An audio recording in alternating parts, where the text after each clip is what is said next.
Hi friends, ഇന്നത്തെ വീഡിയോയിലേക്ക് എല്ലാവർക്കും സ്വാഗതം. ബാലചന്ദ്രനും മനുവും ഹരിയുടെ കാര്യം സംസാരിക്കുകയാണ്. അച്ഛന്റെയും അമ്മയുടെയും വാക്കുകേട്ട് ഹരിക്കുവേണ്ടി റെക്കമെൻഡ് ചെയ്യാൻ നീ അലീനയോട് പറയരുത്. അവളുടെ മനസ്സിൽ നിനക്കൊരു സ്ഥാനമുണ്ട്.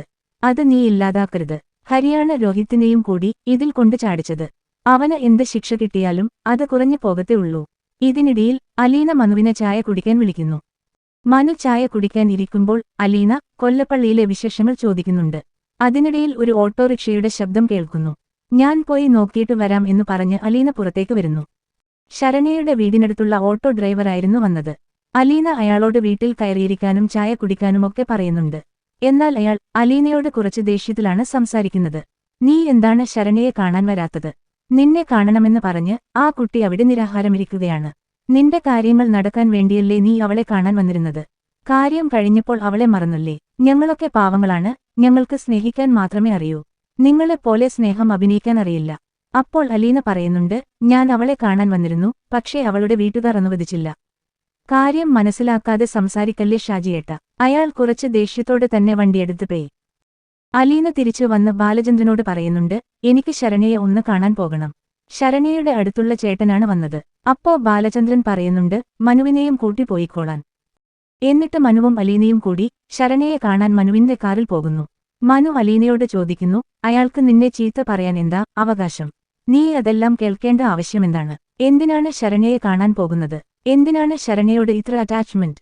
അലീന മനുവിനോട് പറയുന്നു, ഞാൻ വളർന്നത് സ്നേഹനികേതനത്തിലാണ്. അവിടെ ഇതുപോലെ മാനസികമായി തകർന്നു പോകുന്നവർക്ക് കൗൺസിലിംഗ് കൊടുക്കാറുണ്ട്. ഞാൻ ഒരു കുടുംബത്തിലെയും അംഗമല്ല. അതുകൊണ്ടുതന്നെ ഞാൻ ശരണ്യയെ കാണാൻ പോകുന്നതിൽ തെറ്റില്ല.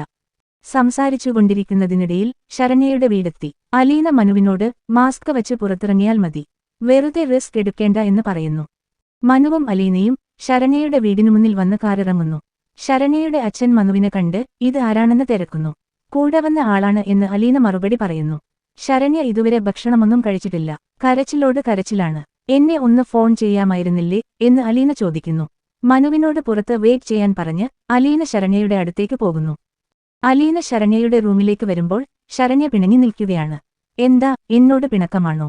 ഞാൻ കൊച്ചിന്റെ മുഖമൊന്ന് കാണട്ടെ. അലീന ശരണ്യയുടെ പിണക്കം മാറ്റുന്നു. ചേച്ചി എന്താ വരാതിരുന്നത്? ഞാൻ ചേച്ചിയോട് വരണ്ട എന്ന് പറഞ്ഞില്ലല്ലോ എന്നെല്ലാം പറഞ്ഞ് അലീനയെ കെട്ടിപിടിച്ച് കരയുന്നു. എന്താ നിന്റെ വിഷമം? അലീന ചോദിക്കുന്നു. കോടതിയിൽ ഞാൻ സത്യം പറഞ്ഞതിന് എല്ലാവരും എന്നോട് പിണങ്ങി. അലീന ശരണ്യയോട് പറയുന്നു, അല്ലെങ്കിലും സത്യം പറയുന്നവർ എല്ലാവർക്കും ശത്രുവാണ്. പണ്ട് മുതലേ അങ്ങനെയാണ്. സത്യം പറയാൻ ധൈര്യം വേണം. അത് ആർക്കും ഇഷ്ടപ്പെടില്ല. ഇങ്ങനെയെല്ലാം പറഞ്ഞ് ശരണ്യയെ ആശ്വസിപ്പിക്കുന്നു.